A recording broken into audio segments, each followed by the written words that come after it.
जय Jivdani beauty with astrology की founder मैं कामिनी खन्ना आप सभी के साथ आज फिर एक बार आप लोगों से विनंती, आइए ज्योतिष सीखते हैं।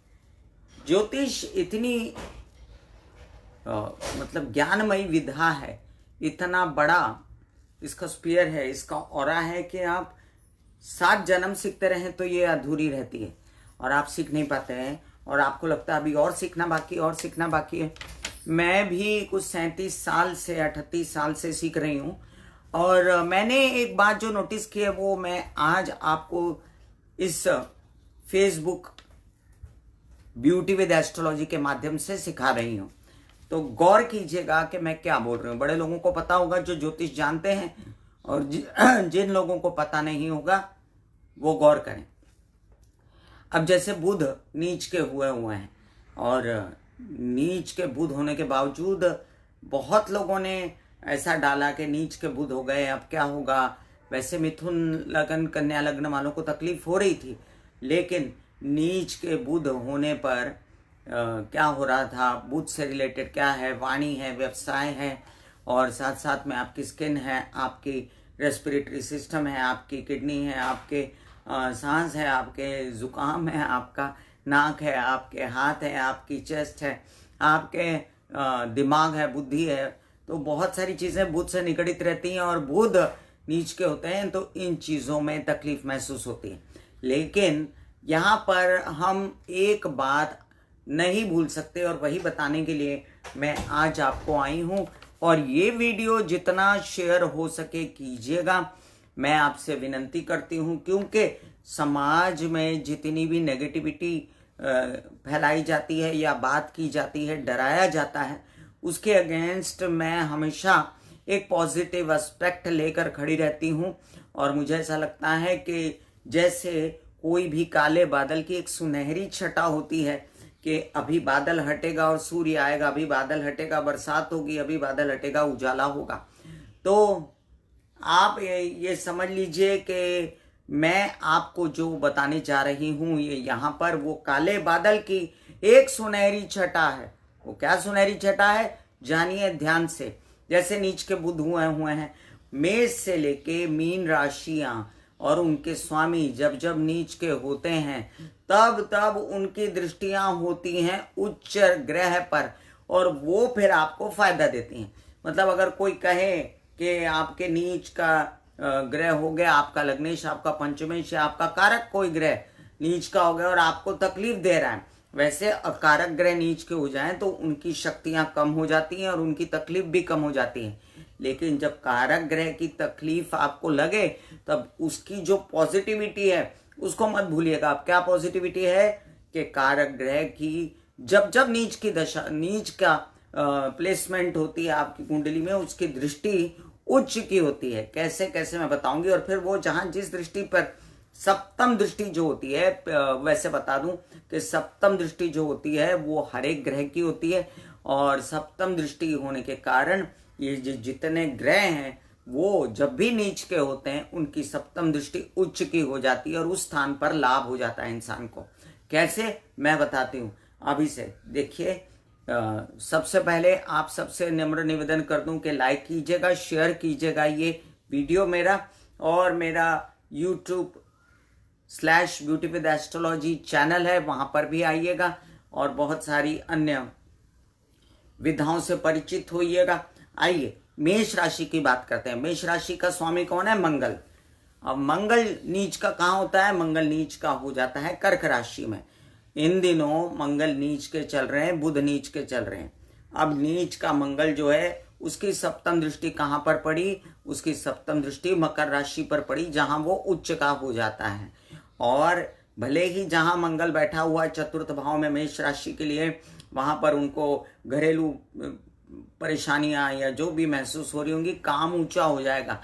ऐसे ही सब राशियों के लिए मंगल काम करेगा। मंगल जहां बैठेगा वहां पर थोड़ा सा नुकसान करेगा क्योंकि वो वहां नीच का हो गया, और जहां देखेगा वहां पर वो ऊंचा काम कर देगा क्योंकि वो उसकी उच्च की दृष्टि हो जाएगी। इसके बाद हम बात करते हैं वृषभ राशि। वृषभ राशि का स्वामी कौन है? शुक्र। वो कहाँ नीच का होता है? कन्या राशि में। अभी कन्या राशि में नीच का होने के बाद उसकी दृष्टि कहाँ पड़ती है? मीन राशि पर, और वहां पर वो उच्च का हो जाता है। अगर मीन राशि का शुक्र जैसे इन दिनों चल रहा है तो वो उच्च का शुक्र है। तो आप ये समझ लीजिए कि उच्च का शुक्र जैसे वहां बैठा हुआ है, उसी तरह जब वो नीच का था तो अपनी उच्च दृष्टि, उच्च सप्तम दृष्टि से, उच्च राशि को देख रहा था सप्तम दृष्टि से। तो भले ही उसको कन्या राशि में तकलीफ हो रही हो, लेकिन उसको धन लाभ हो रहा था, लाभ में। ऐसे ही उसका हर राशि, हर लग्न के विषय में प्रेडिक्शन किया जाएगा। मिथुन राशि की बात करते हैं, इसका स्वामी होता है बुध, और ये नीच का हो जाता है मीन राशि में। तो जब नीच का होता है तो इसकी उच्च की दृष्टि सामने चतुर्थ भाव पर पड़ती है, और वो राशि है कन्या, और कन्या राशि में बुध जो है वो उच्च का हो जाता है, और वहां पर उसको कई सारे लाभ मिल जाते हैं घर प्रॉपर्टी से रिलेटेड, भले कामकाज में कमी हो जाए, भले सपोर्ट कम हो जाए। फिर अगली बात करते हैं कि कर्क राशि। कर्क राशि का स्वामी कौन है? चंद्रमा। तो चंद्रमा नीच का कहाँ हो जाता है? वृश्चिक राशि में। तो वृश्चिक राशि में चंद्रमा नीच का होने के बावजूद सामने दृष्टि पड़ जाती है उसकी वृषभ राशि पर। वृषभ राशि पर चंद्रमा जो होता है वो उच्च का हो जाता है, और उच्च का होने की वजह से अगर समझे को उस भाव को तकलीफ भी हो रही हो तो उच्च के चंद्रमा का भी फल मिलता है जब चंद्रमा नीच का होता है। तो सिंह राशि। सिंह राशि का स्वामी कौन होता है? सूर्य, और वो कहाँ जो नीच के हो जाते हैं वो तुला राशि में नीच के हो जाते हैं, और उसके बाद उनकी दृष्टि कहाँ पड़ती है? उनकी दृष्टि पड़ती है मेष राशि पर, सप्तम दृष्टि पड़ती है, और मेष राशि उनकी उच्च राशि है। तो वो वहां पर उच्च के हो जाते हैं, और जैसे समझो तुला में तकलीफ दे रहा है तो मेष की जगह पर फायदा दे रहा है। कन्या राशि। अब कन्या राशि के लिए इनके स्वामी बुध हैं, वाइस वर्षा। जैसे मिथुन राशि के लिए बताया मैंने कि बुध मीन राशि में नीच के हुए तो कन्या राशि को ज्यादा फायदा हुआ, क्योंकि अगर व्यवसाय में उनको नुकसान भी हो रहा था तो उनको लाभ उनके कॉन्फिडेंस से हो रहा था, उनकी पर्सनालिटी में निखार आता, क्योंकि सप्तम दृष्टि उनके लग्न पर पड़ रही है और ये उच्च की दृष्टि मानी जाएगी, तो ये फायदा भी है।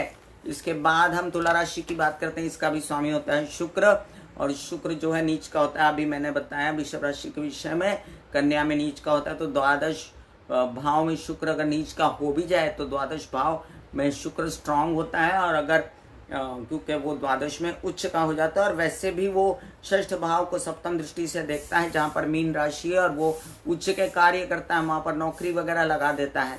तो ये एक फायदा है, और यहाँ पर वो अपनी सप्तम दृष्टि से उच्च की दृष्टि रखता है। वृश्चिक राशि। अब यहाँ पर लाभ भाव में यहाँ पर उसका स्वामी है मंगल, वृश्चिक राशि का, और वो नीच का होकर बैठा है भाग्य भाव में, और भाग्य भाव में बैठकर वो देख रहा है अपनी उच्च राशि को, इसको अपने तृतीय भाव को, मकर राशि को। तो यहाँ पर वो उच्च का हो गया मंगल, उच्च दृष्टि से देख रहा है, और नीच का होकर भी वो उच्च दृष्टि से देखने के लिए वजह से वो वहां पर अच्छा फायदा देता है। फिर धनु राशि। धनु राशि के लिए इसका जो लग्नेश है गुरु, वो कहाँ पर नीच का हो जाता है? जो गुरु है वो नीच के हो जाते हैं। आप समझ लीजिए, एक मिनट, जरा 1 मिनट दीजिएगा मुझे।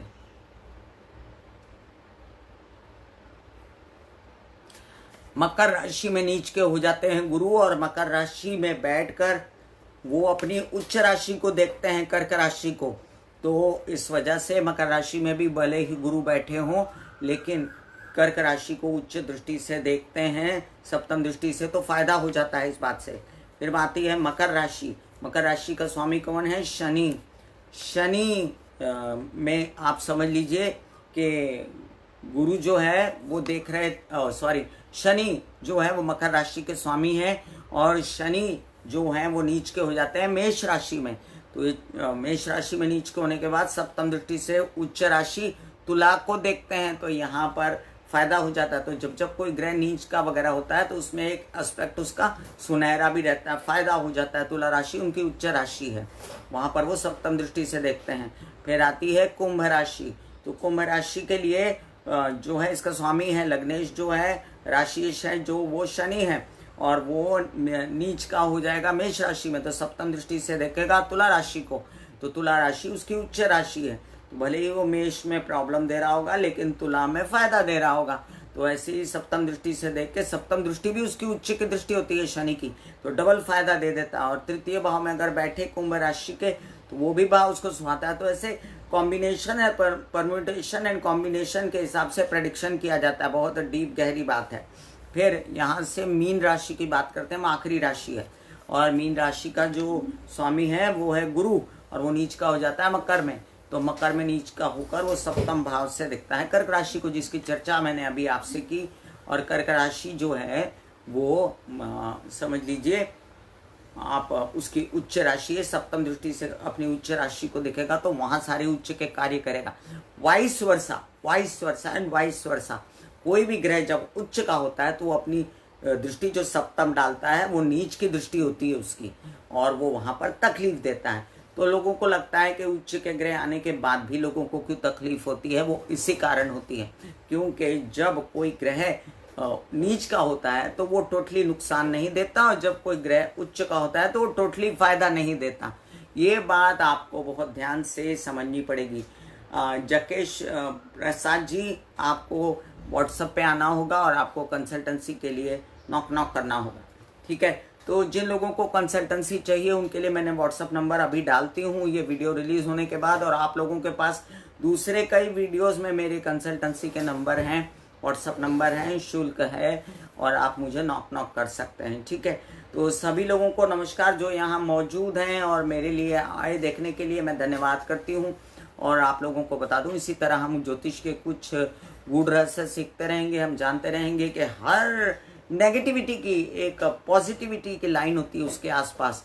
तो कभी भी नेगेटिव टोटली नहीं सोचना चाहिए, हिम्मत नहीं आनी चाहिए, और अपने दिमाग में नहीं बिठा लेना चाहिए कि ये ग्रह ऐसा आया तो ऐसा कर देगा, ये ग्रह ऐसा आया तो ऐसा कर देगा, ये ग्रह ऐसा आया तो ऐसा कर देगा।